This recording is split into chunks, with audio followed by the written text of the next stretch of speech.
Welcome to NS learning. आप सभी का स्वागत है एक बहुत ही अच्छी न्यूज़ के साथ में। और न्यूज़ ये है कि राजस्थान लोक सेवा आयोग अजमेर के द्वारा वैकेंसी निकाल दी गई है।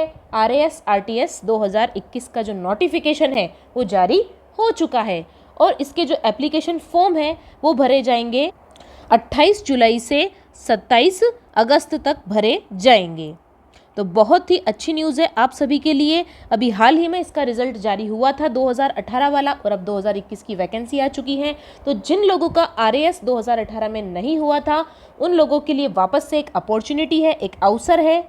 तो आज की इस वीडियो में हम नोटिफिकेशन को डिटेल से देखेंगे कि आयु सीमा क्या रहनी चाहिए, आपकी क्वालिफिकेशन क्या होनी चाहिए, आपको तैयारी किस प्रकार से करनी है और कितने पद जो है यहाँ पर दिए हुए हैं और आवेदन जो है किस प्रकार से करना है, कौन कर सकता है। तो सारी की सारी जानकारी इस वीडियो में हम लोग देखेंगे। अंत तक बने रहे। मैं आपको लास्ट ईयर की कट ऑफ भी बताने वाली हूँ, साथ ही क्या क्या सिलेबस रहेगा और सिलेबस में से कितने कितने क्वेश्चन जो हैं वो लगभग आ सकते हैं वो भी हम देखने वाले हैं। तो जो लोग इस चैनल पर नए हैं वो इसको सब्सक्राइब करना ना भूलें और इस टेलीग्राम ग्रुप से जुड़ करके आप आरएएस आरटीएस के संबंध में काफ़ी सारी जानकारी प्राप्त कर सकते हैं। तो चलिए शुरू करते हैं। तो देखिए यहाँ पे सबसे पहले पदों को देख लेते हैं। टोटल पोस्ट कितनी है? 988। काफ़ी सारी पोस्ट यहाँ पर है, आपको सिर्फ एक सीट के लिए फाइट करना है। तो राजस्थान स्टेट सर्विस एग्जाम की बात करें, राज्य सेवा की बात करें तो 363 पोस्ट जो है यहाँ पर है। और साथ ही राजस्थान सबॉर्डिनेट जो अधीनस्थ जो सेवाएं आती हैं उनके अंदर 625 पोस्ट है। राजस्थान स्टेट सर्विस एग्ज़ाम की यदि बात की जाए तो ये पोस्टें तो आपने देखी है। आरएएस की पोस्ट हो गई, आरपीएस की पोस्ट हो गई या फिर कोऑपरेटिव में कोई पोस्ट हो गई, है ना, अकाउंट्स की कोई पोस्ट हो गई। ये सब इसी डिपार्टमेंट में, ये जो जितने भी डिपार्टमेंट हैं वो सब किस में आते हैं? इसमें आते हैं, राजस्थान स्टेट सर्विस एग्ज़ाम में। या फिर हम कह सकते हैं कि ये जो पोजीशंस है ये सारी पोजीशन इसमें आती है। जैसे कोई उद्योग सेवा हो गया, कारागार सेवा हो गया, अच्छा पर्यटन से रिलेटेड जो चीज़ें हैं वो सेवाएं भी इसके अंदर आती हैं। और यहाँ पर यदि हम बात करें मुख्य रूप से राजस्थान सबॉर्डिनेट सर्विसेज में मेन जो पोस्ट होती है वो कौन सी होती है? जैसे तहसीलदार की पोस्ट होती है, ये इंपॉर्टेंट होती है इसके अंदर। इसके अलावा जो आबकारी सेवा जो होती है, आबकारी अधीनस्थ सेवा, आबकारी आप लोग समझते होंगे जैसे शराब के ठेके होते हैं तो उससे रिलेटेड जो एक्साइज ड्यूटी वगैरह जो होती है इन सबका कलेक्शन रहता है। तो इसमें जो इंस्पेक्टर वाली जो पोस्टें होती हैं लगभग वो कह सकते हैं हम इसके अंदर आती है। और देखिए मेन डिफरेंस यही है कि ये थोड़ी अपर लेवल की पोस्ट है और ये इससे थोड़ा सा लोअर लेवल है, ठीक है। तो यहाँ पर जो लेवल रहता है, यदि आप सैलरी की बात देखें तो लेवल जो रहता है यहाँ पर लेवल 14 तक रहता है। तो आप मान सकते हैं लेवल 12 से लेवल 14 तक यहाँ पर आपका रहता है वेतनमान। और इसके अलावा बात करें राजस्थान सबॉर्डिनेट की तो इसके अंदर क्या लेवल रहता है? Level 10 to level 11। और यदि आप यहाँ पर ये आइडिया लेना चाहते हैं कि यहाँ पर जो ग्रेड पे होता है वो क्या होता है, तो जैसे कि लेवल 10 की बात करें हम तो लेवल 10 के लिए जो ग्रेड पे होता है वो 3600 होता है, ठीक है। इसी प्रकार से आप 11 की बात करेंगे तो इसमें कितने ऐड कर लें आप लोग? 600 ऐड कर लें तो कितना हो जाएगा? 4200। और इसी तरीके से 12 की बात करें तो कितना हो जाएगा? 4600 एंड सो ऑन। तो आप इस तरीके से पता कर सकते हैं कि कौन से लेवल की पोस्ट के लिए क्या ग्रेड पे रहता है। तो लेवल 12 के लिए 42 में 6 ऐड करेंगे तो कितना हो जाएगा? 4800 का यहाँ पर ग्रेड पे हो जाएगा। और ये रहा इस प्रकार से आपका नोटिस है जो 20 तारीख को ही कल ही जारी हुआ है। राजस्थान लोक सेवा आयोग अजमेर द्वारा आरएएस आरटीएस के लिए है और इसमें अलग अलग टीएसपी नॉन टीएसपी क्षेत्रों के लिए भी है। सारी सेवाएं दे रखी है यहाँ पर, कुल पद, ठीक है। यहाँ पे अलग अलग कैटेगरी वाइज बता रखा है। तो चलिए इसको फुल डिटेल में हम देख लेते हैं नोटिफिकेशन ऑन करके। तो यहाँ पर जो सबसे इम्पोर्टेंट वैकेंसी है आपकी आरएएस वाली है, राजस्थान प्रशासनिक सेवा। इसके कुल 76 पद हैं जो कि काफ़ी हैं। और यहाँ पर अलग अलग दे रखा है। जनरल कैटेगरी में सामान्य के लिए 15 है और महिलाओं के लिए 7 है। और वी का मतलब क्या है यहाँ पर? विधवा या विडो कह सकते हैं। तो विधवा जो महिलाएं हैं उनके लिए भी बहुत अच्छी अपॉर्चुनिटी है और गर्ल्स के लिए तो महिलाओं के लिए सभी के अंदर यहाँ पर आरक्षण मिला हुआ है हर कैटेगरी में। तो यहाँ पर एक नई चीज़ है कि जो ईडब्ल्यूएस है नया ऐड हुआ है। पिछली बार जो आरएएस 2018 जो एग्ज़ाम दिया गया था उसके अंदर ईडब्ल्यूएस के लिए कोई भी आरक्षण नहीं था, तो इस बार ईडब्ल्यूएस के लिए भी आरक्षण आ गया है। तो ये रहा आपका हॉरिजॉन्टल रिजर्वेशन, ठीक ठीक है। क्षैतिज आरक्षण है, इतनी सीटें तो ये फिल करेंगे ही करेंगे। किसमें, जैसे यहाँ पे दे रखा है भूतपूर्व सैनिक है तो उनको लिया जाएगा 4 पोस्ट पे। उसके बाद ये जो है NGE नॉन गजेटेड जो एम्प्लॉय हैं उनके लिए 5 पोस्ट है, इसके लिए पर्टिकुलर राजस्थान प्रशासनिक सेवा के लिए। और निःशक्त जन जो होते हैं उनके लिए यहाँ पर 3 पोस्ट है। तो इसी प्रकार से आप लोग ये सारी पोस्ट को देख सकते हैं कि कौन से पर्टिकुलर सेवा में कितनी पोस्ट यहाँ पर दी गई है। तो राजस्थान पुलिस सेवा RPS बहुत अच्छी सेवा है। इसके अलावा अकाउंट्स की है, यहाँ पर 3rd नंबर पे हम देख रहे हैं। जो लेखा सेवा है अकाउंट से रिलेटेड है और ये कोऑपरेटिव से रिलेटेड है, जिसका अभी अभी एग्जाम हुआ था SUWB KVSS, लेकिन उसमें काफ़ी अच्छी पोस्ट है। ये लेवल 14 लेवल 12 to 14 के बीच में ये होगी।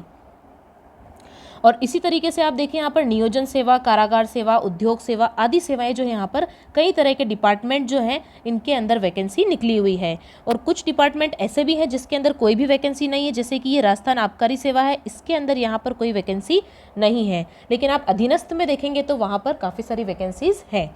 और साथ ही हम एक चीज़ और देखते हैं यहाँ पर, राजस्थान अल्पसंख्यक मामलात जो सेवा है ये डिस्ट्रिक्ट माइनॉरिटी वेलफेयर ऑफिसर के लिए ये लास्ट ईयर ही इसमें ऐड हुई है।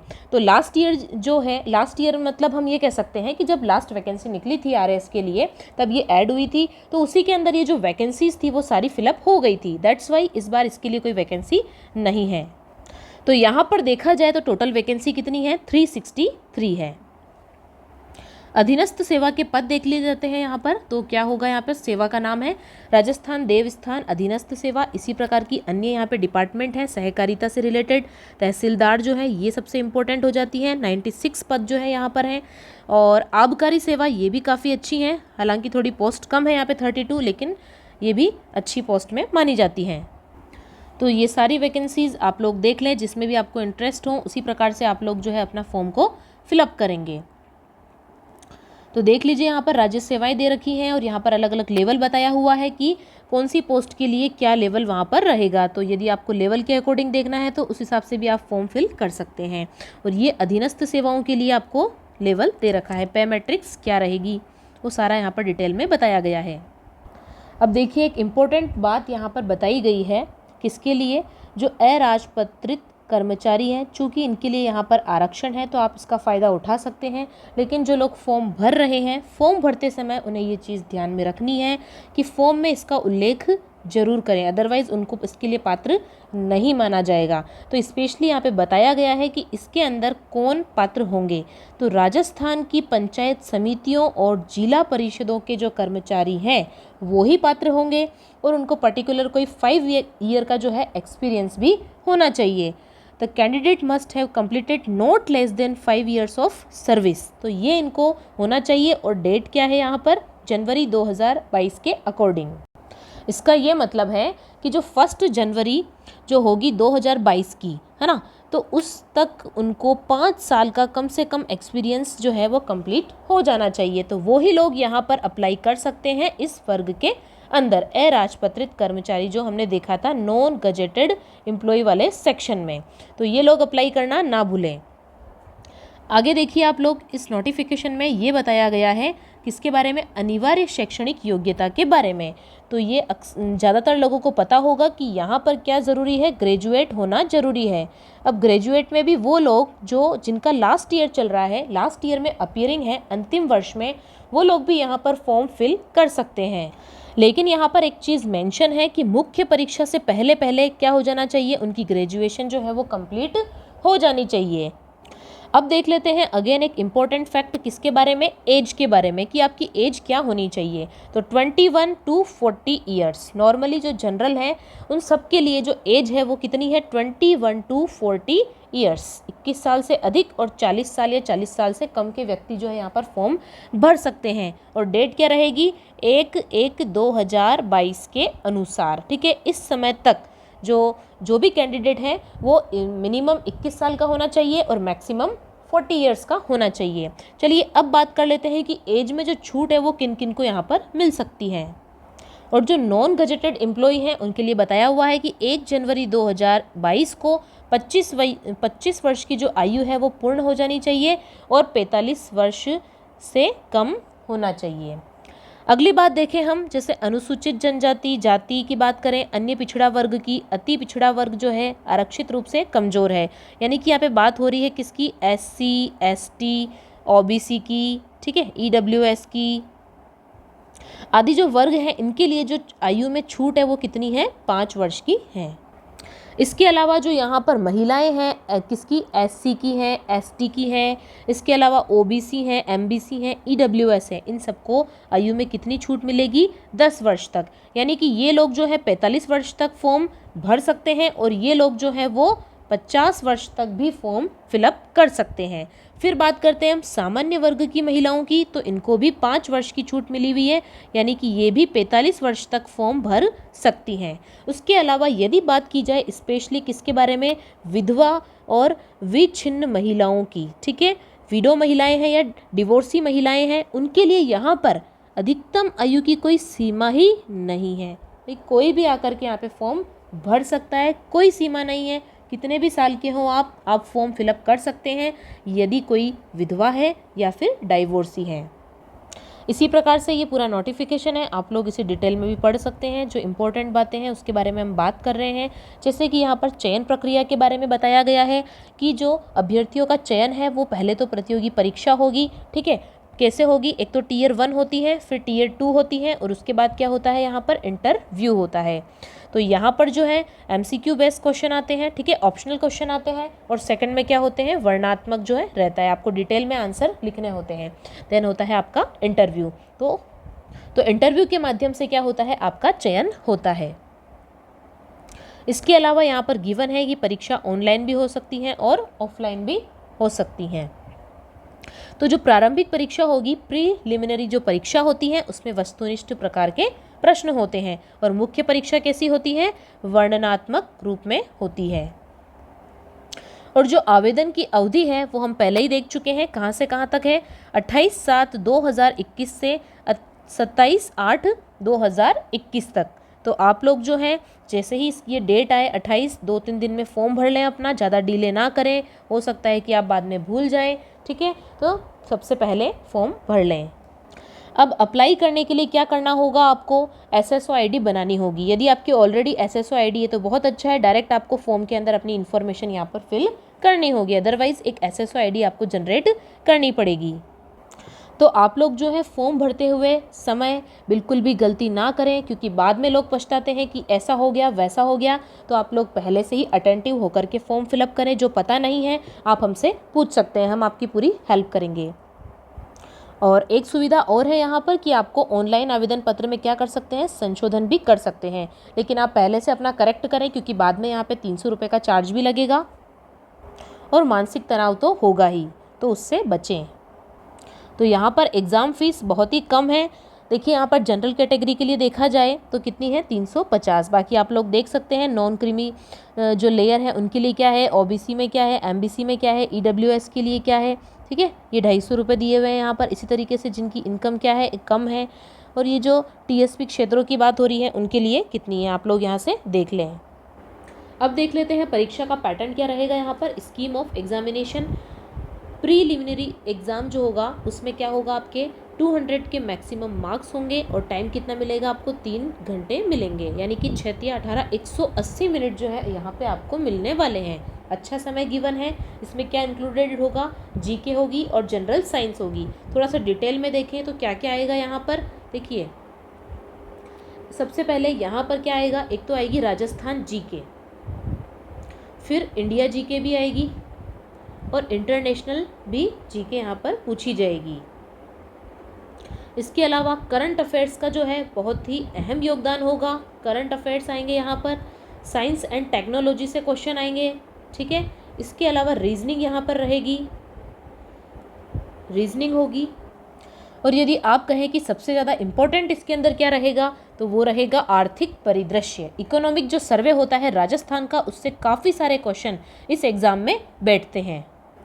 तो यहाँ पे जो रीजनिंग लिखा है वहाँ पे मैथ्स के भी कुछ क्वेश्चन यहाँ पर इंक्लूड हो सकते हैं रिलेटेड टू, ठीक है। तो ये सारी चीज़ें यहाँ पर रहती है प्रीलिमिनरी एग्ज़ाम में।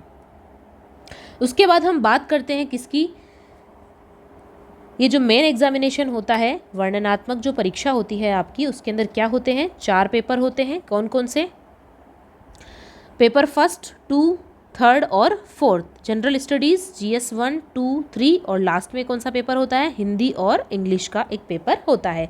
और ये सभी पेपर कितने कितने मार्क्स के हैं, 200 मार्क्स के पेपर होते हैं। और इनकी कैटेगरी कैसी होती है, brief, medium, long answer, descriptive type जो क्वेश्चंस होते हैं वो इनमें पूछे जाते हैं। और जो जनरल हिंदी और इंग्लिश होती है वो कौन से स्टैंडर्ड की होती है, सीनियर सेकेंडरी लेवल की। और टाइमिंग कितना मिलता है ईच पेपर के लिए, 3 घंटे। तो ये थी कुछ इम्पोर्टेंट बातें। अब हम बात कर लेते हैं कि जो लास्ट ईयर या फिर हम राजस्थान एग्ज़ाम जो हुआ था RS का 2018 में, उसमें कितने क्वेश्चन कौन से सब्जेक्ट से पूछे गए थे उसकी हम चर्चा कर लेते हैं। फोकस किया जाए यदि राजस्थान GK पर, किस पर, तो राजस्थान GK से जो क्वेश्चन पूछे गए थे वो लगभग 1/3 पार्ट था टोटल क्वेश्चन का। यानी कि हम ये कह सकते हैं कि 42 से लगभग 48 जो क्वेश्चन हैं वो राजस्थान GK से ही पूछे गए थे। फिर हम पर्टिकुलर यदि भूगोल सब्जेक्ट की बात करें, जिसमें इंडिया का भी मान सकते हैं और इंटरनेशनल भी मान सकते हैं, तो इसमें जो है 12 से 14 क्वेश्चन जो पूछे गए थे। इसी के साथ इतिहास की बात कर लेते हैं। तो इतिहास कौन सी बात कर रहे हैं हम यहाँ पर, इंडिया की, ठीक है। इतिहास हो गया, अर्थव्यवस्था हो गई, तो इनमें जो है इतिहास के भी काफ़ी अच्छे क्वेश्चन यहाँ पर पूछे गए थे। 13 से 15 क्वेश्चन पूछे गए थे।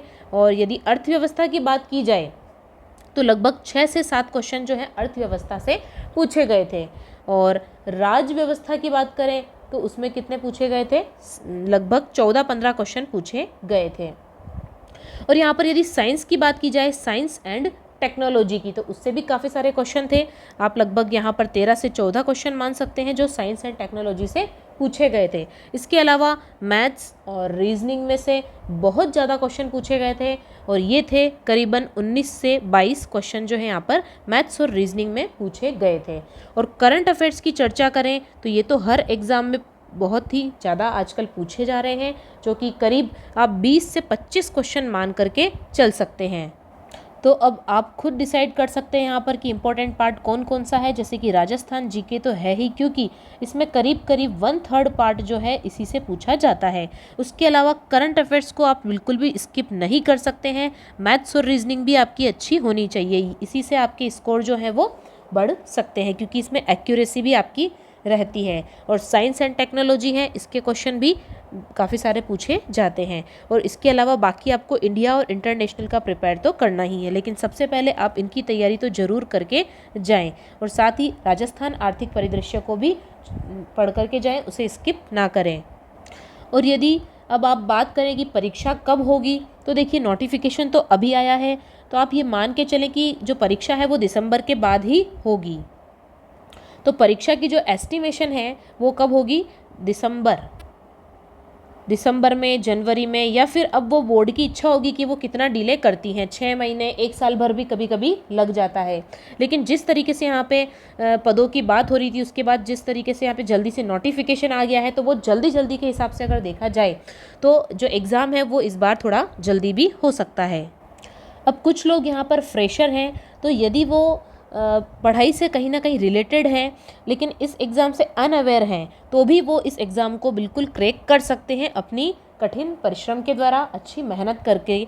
तो आप यदि ये देखें कि 5-6 महीने में यदि आप पूछें कि इतने में प्रिपरेशन हो सकती है, तो बिल्कुल प्रिपरेशन हो सकती है। बस आप लोग को अच्छे से पढ़ने की ज़रूरत है, स्मार्ट वर्क यहाँ पर करने की ज़रूरत है। और उसके अलावा जो लोग ऑलरेडी तैयारी कर रहे हैं उनके लिए तो बहुत ही अच्छा चांस है, वो इसको ना गंवाएं। और अभी जो RAS 2018 का जो रिज़ल्ट आया था उसके अंदर जो लोग कुछ नंबर से रह गए हैं उनके लिए तो बहुत ही ज़्यादा ये गोल्डन चांस माना जाएगा।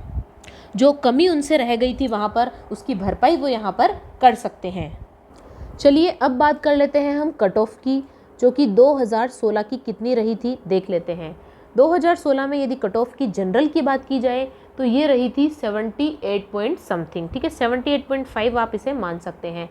और यदि हम OBC की बात करें तो आश्चर्यचकित करने वाली बात है कि ये इससे भी ज़्यादा रही थी। तो OBC की जो कट ऑफ थी वो लगभग 94-95 के आसपास थी, ठीक है। और यदि फीमेल की बात की जाए एस्टिमेशन के लिए, तो फीमेल में जो यहाँ पर कट ऑफ का अंतर रहता है, करीब 10 का अंतर रहता है, तो फीमेल की जो कट ऑफ थी वो 68 के करीब थी। और विडो की बात की जाए तो उनको यहाँ पर काफ़ी फ़ायदा मिला है, केवल 26 कट ऑफ उनकी गई थी। ओके, अब एससी की कट ऑफ की बात कर लेते हैं। तो एससी की कितनी गई थी? जनरल कैटेगरी यानी कि एससी में सामान्य देखा जाए जो, वो थी 71, 72, ठीक है, पॉइंट्स में हो सकता है यहाँ पे हेरफेर। और एसटी की बात करें हम तो 76 के करीब इनकी कट ऑफ थी। बाकी आप देख ही सकते हैं कि फीमेल की इनसे कम होगी और जो वीडो है उनकी भी और कम होती है। वीडो की तो बहुत ही ज़्यादा कम रहती है। तो यदि इस बार की बात की जाए 2021 की, तो जो सेफ स्कोर है वो कम से कम आपको 100 प्लस मार्क्स तो लाने ही होंगे ही, इतना आपका टारगेट रहना चाहिए। आपके जो क्वेश्चन है, तो यदि आप चाहते हैं कि आपका जो मार्क्स है वो 100 से ऊपर हो, उसके लिए आपको इससे ज़्यादा ही क्वेश्चन कहीं ना कहीं अटैम्प्ट करने पड़ेंगे। 130, 140 क्वेश्चन जो है आप लोग अटैम्प्ट करके आएँ। और आप सब लोग जानते ही हैं कि इसकी वैकेंसी हर साल तो निकलती नहीं है, तो काफ़ी सारे स्टूडेंट्स जो हैं जिसको इसका इंतज़ार रहता है इस वैकेंसी का। तो बहुत से लोग जो हैं अच्छी तरीके से प्रिपरेशन करके बैठे हैं। कोरोना काल में बहुत लोगों ने फ़ायदा उठाया है, अच्छे प्रकार से तैयारी की है। तो आप सभी स्टूडेंट्स जो इस एग्ज़ाम को फाइट करना चाहते हैं और अच्छी तैयारी करके अपनी तैयारी को क्या कर लें, स्ट्रॉन्ग कर लें, मजबूत कर लें। Thank you, bye bye.